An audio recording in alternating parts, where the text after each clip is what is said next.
A record voter turnout expected in Indian-administered Jammu and Kashmir, where precincts have wrapped up the first phase of polling.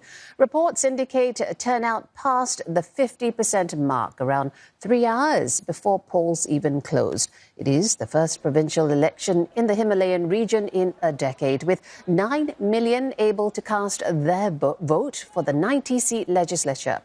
It's also the first voting exercise since India's only Muslim-majority province was stripped of autonomy and special rights in 2019.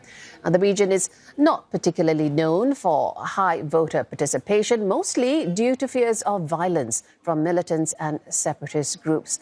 Let's get more now. Ishan Garg joins us from Anantnag. Now, he has been monitoring day one of the regional elections since those polls opened right in the morning. Ishan, tell us about the voter turnout and the significance of those numbers.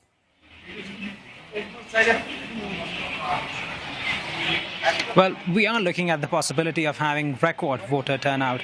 The latest data that's available to us now is as of 5 p.m. local time, which means that it's the latest as of an hour ago, says that 58% of the voters have voted here.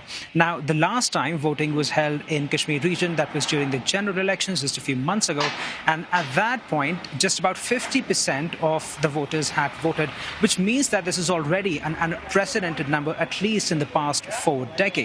Now, what this means are essentially two things. One is, of course, the fact that back in the day, at least 2 decades ago, voting here was held in the shadow of pressures from militants who would ask people to not vote, pressures from separatist groups who would ask people to boycott the elections. And those pressures have largely gone away. And that's why people are coming out in large numbers to vote. We spoke to many of them who said that a democratic exercise of this scale would not have been possible 2 decades ago, but now it is. And secondly, there's the idea that people are certainly willing to talk about their problems with the federal government, which by which they mean, of course, the abrogation of Article 370 of the Indian Constitution, which removed Kashmir's special status and special privileges and also downgraded it from being a state to a federally controlled territory. An expert explains what that has done to the people. I think, again, we'll see a record turnout because it seems from the Lok Sabha elections that more and more people are beginning to see the vote as an exercise of at least their voice and their opinion, which interestingly did not used to be the case in the valley.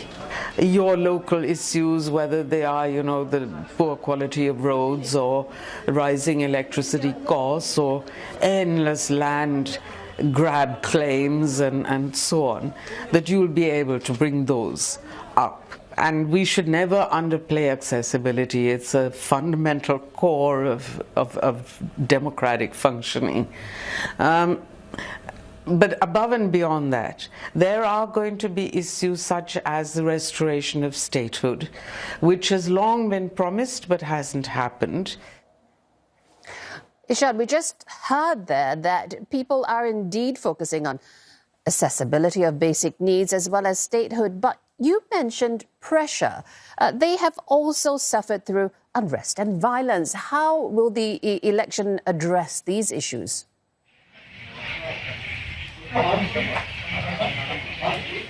Well, the elections are expected to address these issues in primarily 2 ways. One of the things that people say here is that because of the record levels of unemployment, nearly 20% of this region's population is unemployed, and because of poor condition for the businesses to work in, a lot of people are they are gravitating towards criminal activities, and they say that if Kashmir gets its local representatives, if this region once again becomes a state, it will have more control over its own policies. It will have access to better funding, which will mean that it will be able to provide its youth better services, which will mean that hopefully they will not turn to criminal activities anymore, and that would play into the overall security situation here.